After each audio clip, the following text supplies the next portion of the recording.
വീണ്ടും ജീവനെടുത്ത് കാട്ടാന. തൃശൂർ വെള്ളച്ചാലിൽ വനവാസിയെ കാട്ടാന ചവിട്ടിക്കൊന്നു. 58-കാരനായ പ്രഭാകരനാണ് മരിച്ചത്. വനവിഭവങ്ങൾ ശേഖരിക്കാൻ കാട്ടിലേക്ക് പോയപ്പോഴായിരുന്നു ഈ സംഭവം. പ്രഭാകരന്റെ ബന്ധുക്കളുടെ പ്രതികരണത്തിലേക്ക്. ഇന്ന് രാവിലെ തൃശൂർ പീച്ചി താമര വെള്ളച്ചാലിൽ കാട്ടാനയുടെ ആക്രമണത്തിൽ മരിച്ച പ്രഭാകരന്റെ ബന്ധുക്കളാണ് ഇപ്പോൾ നമ്മോടുകൂടി ചേരുന്നത്. എങ്ങനെയായിരുന്നു സംഭവം? എങ്ങനെയായിരുന്നു വെച്ചാൽ ആള് രാവിലെ ചീനിക്കായ അതായത് വനവിഭവം ശേഖരിക്കാൻ പോയതാണ്.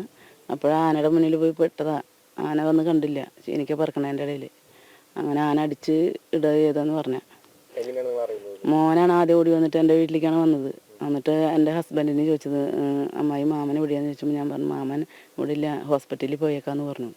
അപ്പോൾ എന്താടാന്ന് വെച്ചപ്പോൾ ഇവന് ഭയങ്കര വിഷമം. അപ്പോൾ എന്താ കാര്യം പറയുന്നതെന്ന് പറഞ്ഞു. അപ്പോൾ പറഞ്ഞു അമ്മായി ഇനി എനിക്ക് അച്ഛനില്ലാന്ന്. അപ്പോൾ എന്താ കാര്യം പറയുമെന്ന് പറഞ്ഞപ്പോഴാണ് പറഞ്ഞത് എൻ്റെ അച്ഛൻ ആന അടിച്ചു കൊന്നു എന്ന് പറഞ്ഞു.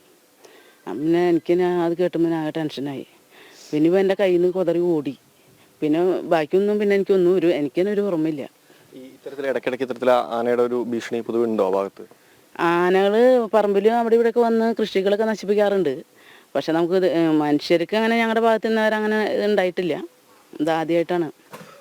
നമ്മളത് അറിഞ്ഞപ്പോൾ തന്നെ ഫോറസ്റ്റിലെ USS സെക്രട്ടറി ഷിജു സാറിനെയാണ് ഒരു 5-6 പ്രാവശ്യം വിളിച്ചിട്ട് ആൾ ഫോൺ എടുത്തില്ല. ഇനിയിപ്പോൾ തിരക്കായിരുന്നെന്ന് എനിക്കറിയില്ല, ഫോൺ എടുത്തില്ല. പിന്നെ വാച്ചർമാരെയാണ് വിളിച്ച് ഞാൻ ഈ വിവരം പറഞ്ഞത്.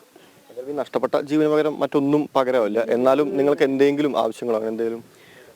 അത് നമുക്ക് ഒന്നും പറയാൻ പറ്റില്ല അതിനെക്കുറിച്ച്. സാർ അത് കൊടുക്കണമല്ലോ, എന്തായാലും അവർ കൊടുക്കാണ്ടിരിക്കാൻ പറ്റില്ലല്ലോ. അവർ ജീവനല്ല, ലക്ഷങ്ങൾ കൊടുത്താലും ആ ജീവന് പകരൊന്നും ആവില്ല.